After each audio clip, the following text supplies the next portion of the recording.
Kajian Kitab.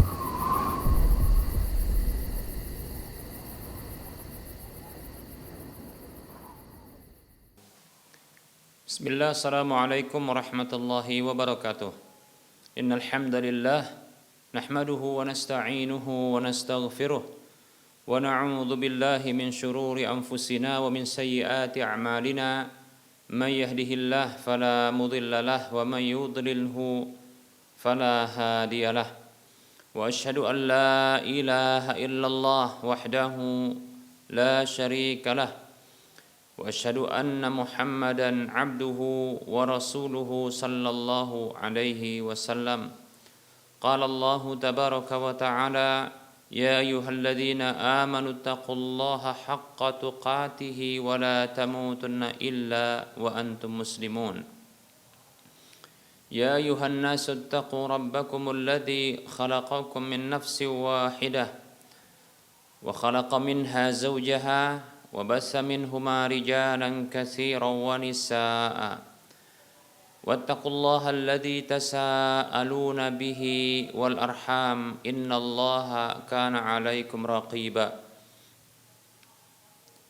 يا أيها الذين آمنوا اتقوا الله وقولوا قولا سديدا يصلح لكم أعمالكم ويغفر لكم ذنوبكم ومن يطع الله ورسوله فقد فاز فوزا عظيما. أما بعد فإن أصدق الحديث كتاب الله وخير الهدى هدى رسول الله صلى الله عليه وسلم وشر الأمور محدثاتها وكل محدثة بدعة وكل بدعة ضلالة وكل ضلالة في النار.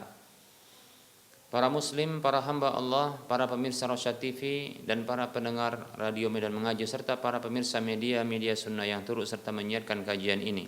Alhamdulillah, segala puji hanya untuk Allah. Selawat dan salam tak lupa kita ucapkan untuk Rasulullah sallallahu alaihi wasallam. Semoga Allah Subhanahu wa taala senantiasa memberikan petunjuk dan taufiknya kepada kita agar kita senantiasa berada di atas ketaatan kepada Allah dan Rasulnya sampai Allah mewafatkan kita. Para hamba Allah rahimani wa rahimakumullah, kita masih melanjutkan pembahasan kitab Minhajul Muslim di bab yang ketiga tentang akhlak, dan kita masih menyebutkan bahasan tentang akhlak-akhlak yang tercela, akhlak yang buruk. Di antaranya adalah akhlak yang tercela tersebut adalah ujub, sombong karena takjub terhadap apa yang ada pada diri sendiri, dan itu sebabnya karena tertipu dengan apa yang ada pada diri, yaitu takjub tersebut, tertipu dengan apa yang ada pada diri. Baik para hamba Allah rahimani wa rahimakumullah, seseorang itu sangat mungkin dia tertipu dengan beberapa hal berikut ini yang ada pada dirinya. Pertama adalah tertipu dengan ilmu yang ada padanya. Seseorang bisa jadi dia tertipu dengan ilmu yang telah Allah Subhanahu wa taala berikan kepadanya. Dia tertipu dengan banyaknya maklumat, wawasan, keilmuan yang ada pada dirinya, Dan itu mendorongnya untuk pertama dia tidak menambahnya. Kemudian yang kedua, dia meninggalkan untuk mengambil faedah dari yang lainnya, demikian. Atau hal itu mendorongnya untuk meremehkan, merendahkan yang lainnya, demikian. Baik para hamba Allah rahimani wa rahimakumullah. Nah, ini adalah bentuk tertipu dengan ilmu. Kita berlindung kepada Allah Subhanahu wa taala dari hal seperti ini. Semoga Allah Subhanahu wa taala melindungi kita dari perkara buruk ini. Amin ya rabbal alamin. Yang kedua, seseorang itu sangat mungkin dia tertipu dengan hartanya. Dia tertipu dengan melimpah ruah harta yang telah Allah titipkan kepadanya. Dia tertipu dengan banyaknya pembendaharaan, seperti contohnya barangkali barang-barang mewah yang dimilikinya, properti yang ada padanya, lahan-lahan yang begitu banyak di mana-mana. Nah, seterusnya seperti itu. ya. Nah, ini sehingga sangat potensi besar bagi dirinya untuk takjub terhadap dirinya, lalu mendorongnya untuk sombong. Dan kesombongan ini ya tentunya adalah merendahkan manusia yang lain, dan terkadang pula dia bisa mendorongnya untuk menolak kebenaran yang datang dari Allah Azza wa Jalla. Dengan itu maka dia akan binasa, ya. Ini seperti Qarun, Qarun yang dia tertipu dengan hartanya, ya, dan juga tertipu dengan keilmuan yang dimilikinya. Baik para hamba Allah rahimani wa rahimakumullah. Berikutnya, seseorang itu sangat mungkin dia tertipu dengan kekuatan yang ada padanya. Begitu kuatnya seseorang itu, seperti contohnya postur tubuhnya, atau mungkin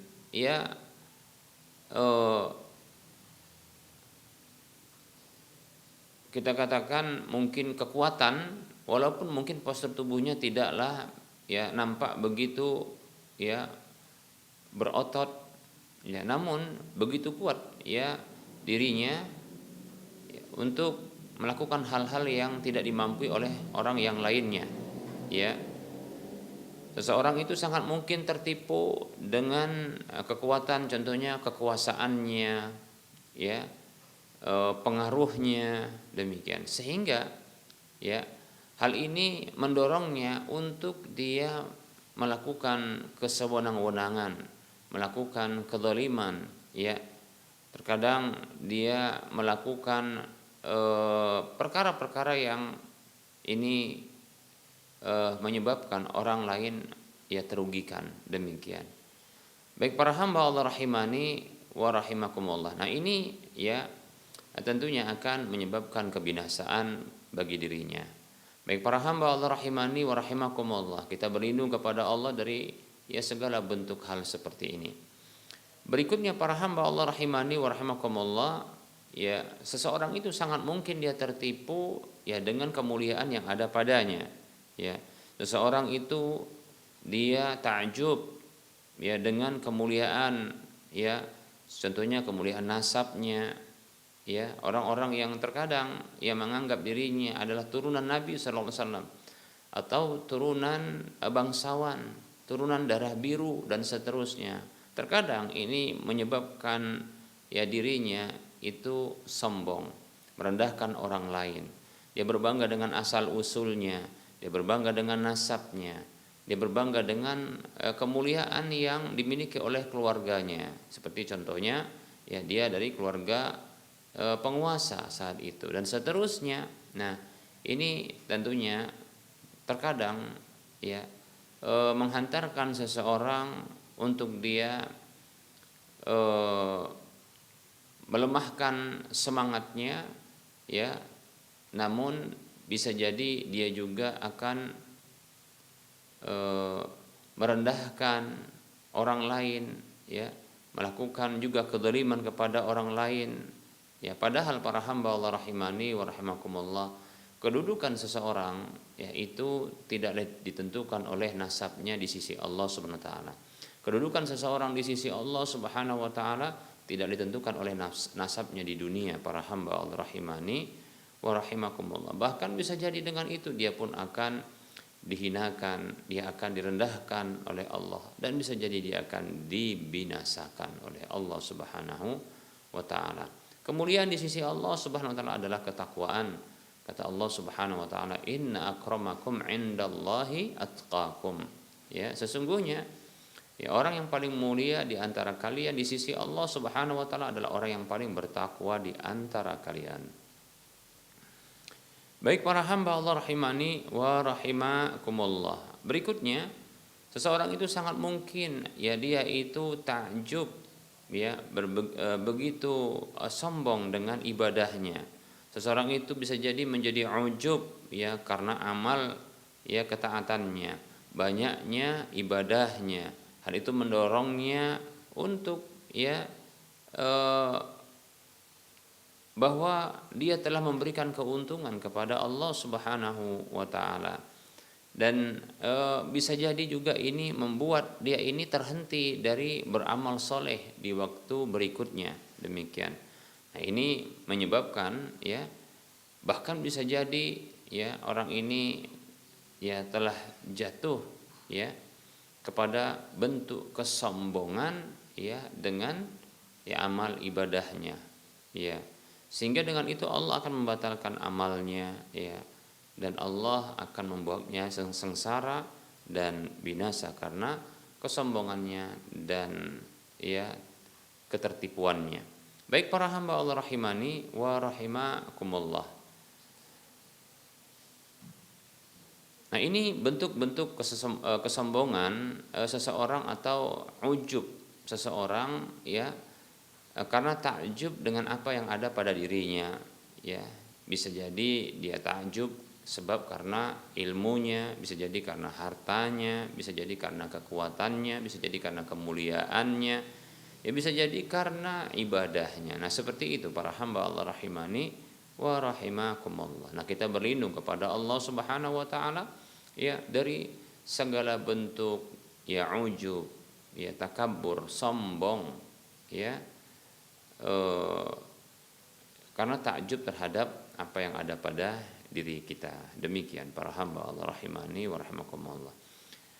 Nah, kita tentunya butuh untuk mengetahui apa sih terapi untuk penyakit seperti ini. Baik para hamba Allah rahimani wa rahimakumullah. Di antara terapi yang bisa dilakukan untuk ya menghindarkan atau bisa dikatakan menghilangkan, mengikis ya penyakit ini adalah meyakini dengan pasti ya bahwa apa yang ada pada diri saat ini, baik itu ilmu, begitu juga harta, begitu juga kekuatan, begitu juga kemuliaan dan ibadah ketaatan yang Allah telah yang ada pada dirinya, maka ketahui itu sesungguhnya diberikan oleh Allah Subhanahu wa taala. Jadi meyakini dengan pasti bahwa apa yang ada pada diri ya, kemuliaan, ilmu, wawasan ya, harta, kekuatan, kemuliaan, nasab, begitu juga ketaatan, ibadah, maka ini semuanya pemberian dari Allah Subhanahu wa taala ya. Allah yang memberikan dan memilihnya ya untuk demikian ya. Dan sangat mungkin Allah Subhanahu wa taala itu akan mencabut darinya ya, menghilangkannya, demikian ya. Seperti itu.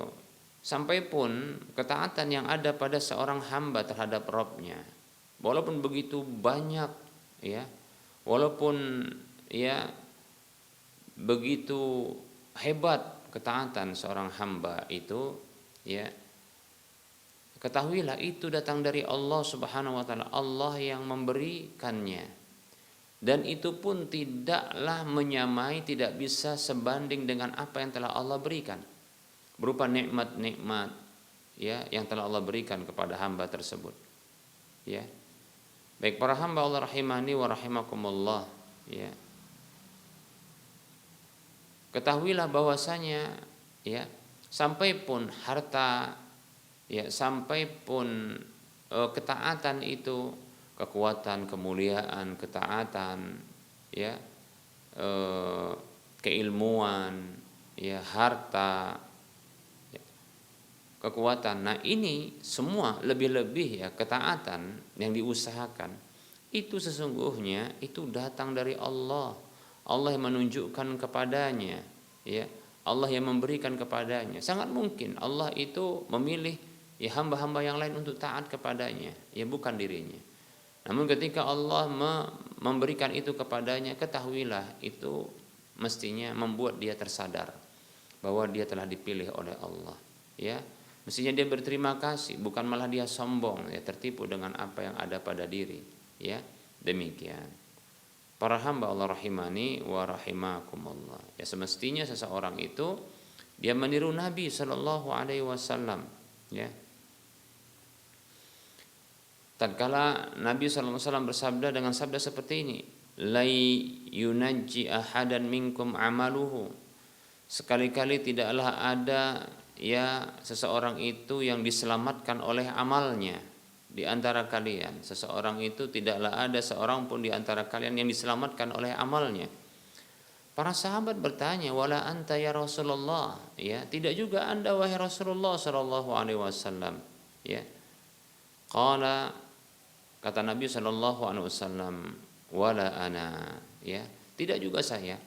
Ya, tidak juga saya. Maksudnya amal Rasulullah sallallahu alaihi wasallam itu tidaklah bisa untuk menolong ya Rasulullah sallallahu alaihi wasallam. Artinya tidak sebanding ya amal yang kita lakukan ini dengan apa yang telah Allah berikan.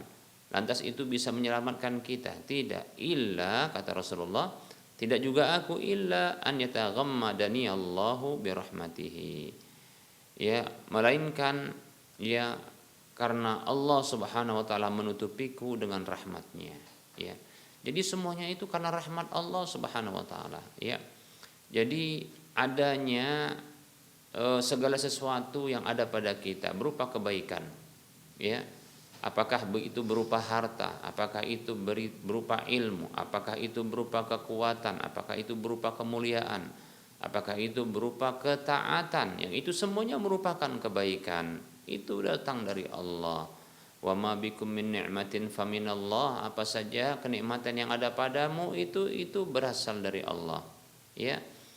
Wa ma asabaka min hasanatin faminallah, maka apa saja dari kebaikan itu yang menghampirimu maka itu datang dari Allah. Itu datang dari Allah. Itu rahmat Allah Subhanahu wa taala. Sampai pun Rasulullah sallallahu alaihi wasallam, makhluk hamba yang paling dicintai oleh Allah, makhluk hamba pilihan Allah Subhanahu wa taala, kekasih Allah Subhanahu wa taala, ya. Yang fisik Rasulullah itu diberi berkah, ya, berberkah, ya, demikian. Ya, sampai pun Rasulullah ini membukakan pintu surga pertama sekali itu karena ya rahmat Allah Subhanahu wa taala, demikian. Nah, kalaulah Rasulullah dengan kemuliaan yang begitu besar, dengan ketaatan yang begitu besar, ya, dengan kekuatan dan ilmu, ya, kemuliaan itu begitu banyak dan besar, itu saja Rasulullah mengakui itu datang dari Allah, ya. Itu atas dasar rahmat kasih sayang Allah kepada beliau. Lalu gimana pula kita yang lebih rendah, ya, ketimbang beliau. Nah, oleh karenanya selayaknya kita harus mengakui apapun yang ada pada diri kita itu sesungguhnya datang dari Allah Subhanahu wa taala. Pilihan kita hanya satu, yaitu kita berterima kasih kepada Allah, bersyukur atas nikmat tersebut, ya. Karena kepastiannya kalau bersyukur akan ditambah. Kata Allah Subhanahu wa taala, la in syakartum la azidannakum. Sungguh bila kalian bersyukur aku akan tambahkan untuk kalian. Dan hati-hati dari sikap kufur, ya, tidak mau bersyukur. Karena kata Rasulullah, karena kata Allah Subhanahu wa taala, wala in kafartum inna adzabi lasyadid. Sungguh ya bila kalian kufur tak mau bersyukur maka sesungguhnya azabku sangatlah pedih, ya. Di antara bentuk kepedihan azab Allah adalah Allah cabut nikmat-nikmat itu di dunia, demikian. Ya, naudzubillah min dzalik. Baik, para hamba Allah rahimani wa rahimakumullah, barangkali ini materi yang bisa kita sampaikan pada pertemuan kali ini. Insyaallah ta'ala kita akan lanjutkan pada waktu mendatang. Kita buka sesi soal jawab. Bagi para pemirsa dan para pendengar yang ingin berinteraktif, maka silakan layangkan pertanyaan ya ke nomor 08 12 12 12 8834. Baik para hamba Allah rahimani wa rahimakumullah. Ada pertanyaan, Assalamualaikum warahmatullahi wabarakatuh. Ustadz izin bertanya, saya sholat dengan sebuah sholat, kemudian setelah selesai makan, saya lupa bahwasanya tadi belum mandi junub. Apakah saya harus mengulangi sholat saya? Ya, baik. Ya, jadi teringatnya setelah selesai sholat. Bismillah, waalaikumsalam warahmatullahi wabarakatuh. Seseorang yang dia lupa dalam kondisi dia belum mengangkat hadas, baik itu hadas besar maupun hadas kecil, ya, seperti dalam kasus yang ditanyakan ini adalah hadas besar, ya. Seseorang itu lupa, ya, untuk mengangkat hadas besarnya dengan cara mandi, ya. Walaupun berwudu, ya, maka itu hanya mengangkat hadas kecil. Contoh yang lain juga sama, yaitu seseorang yang dia menganggap dirinya sudah wudu, padahal dia belum berwudu. Nah, teringat setelah sholat, sehingga seseorang itu sholat dalam kondisi masih berhadas, baik itu hadas besar ataupun hadas kecil, maka ketahuilah sesungguhnya sholatnya tidak sah. Demikian. Apabila dia masih memiliki hadas besar, maka wajib baginya untuk mandi, ya, mengangkat hadas besarnya, lalu dia pun, ya, sholat kembali. Demikian, ya, para hamba Allah rahimani wa rahimakumullah, ya. Rasulullah Shallallahu Alaihi Wasallam bersabda, ya, dalam hadis yang diriwayatkan oleh Imam Muslim, la tuqbalu salatun min ghairi tuhurin, ya, la tuqbalu salatun, ya, bi ghairi tuhurin. Tidak diterima sebuah salat itu tanpa bersuci. Demikian, ya. Oleh karenanya bagi yang dalam kondisi seperti ini, ketika sholat dalam kondisi berhadas, ya, belum mengangkat hadasnya, baik itu hadas besar pun hadas kecil, maka wajib baginya untuk mengulangi sholat, ya, mengulangi sholat dengan cara, ya, kalau dia masih punya hadas kecil dia berwudu, kalau dia masih punya hadas besar maka dia harus mandi. Demikian, ya, wallahu taala a'lam.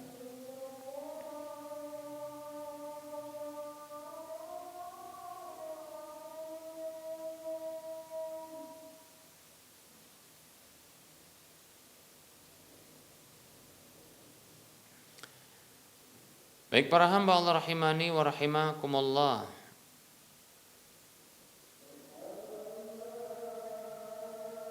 Barangkali ini saja, ya, yang barangkali bisa kita sampaikan. Mohon maaf atas segala kekurangan dan kesalahan. Mohon maaf, ya, atas keterlambatan dalam kajian. Tentunya dalam penyampaian ini banyak kekurangan dan kesalahan. Kebenaran itu datang dari Allah Subhanahu wa taala, maka ambillah kekurangan dan kesalahan itu datang dari saya pribadi dan bisikan syaitan. Maka tinggalkan, abaikan, dan jangan lupa maafkan. Kepada Allah saya mohon ampun, dan kepada para pemirsa, para pendengar sekalian saya mohon maaf. Sebelum kita mengakhiri perjumpaan ini, seperti biasa kita akan memberikan motivasi kepada saudara seiman. Mari kita berdonasi untuk membebaskan lahan yang nantinya akan dibangun di atas lahan ini, Masjid Al-Muwahhidin, untuk wilayah Medan dan sekitarnya. Kekurangan dana kita sekitar 300 atau 400 juta sekian rupiah. Kita masih punya peluang yang besar untuk bisa memiliki aset akhirat yang minimal pahalanya 700 kali lipatnya. Dan ini akan terus mengalir dan mengalir, ya, pahalanya tatkala dimanfaatkan, baik itu saat kita masih hidup ataupun telah tiada. Mari kita, ya, kirimkan sebagian harta yang Allah titipkan kepada kita ke nomor rekening berikut ini: Bank Syariah Mandiri atau Bank Syariah Indonesia di nomor 7127485555 atas nama Yayasan Lajnah Dakwah Medan, kode bank 451. Semoga Anda termotivasi dan semoga bermanfaat. Anda bisa melihat info lanjutan ini di layar kaca Anda. Dan mohon maaf atas segala kekurangan. Kita ketemu lagi di lain kesempatan. Wassallallahu ala Muhammad wa ala alihi wa sahbihi ajma'in. Subhanakallahumma wa bihamdika asyhadu an la ilaha illa anta astaghfiruka wa atubu ilaika. Walhamdulillahirabbil alamin. Assalamualaikum warahmatullahi wabarakatuh.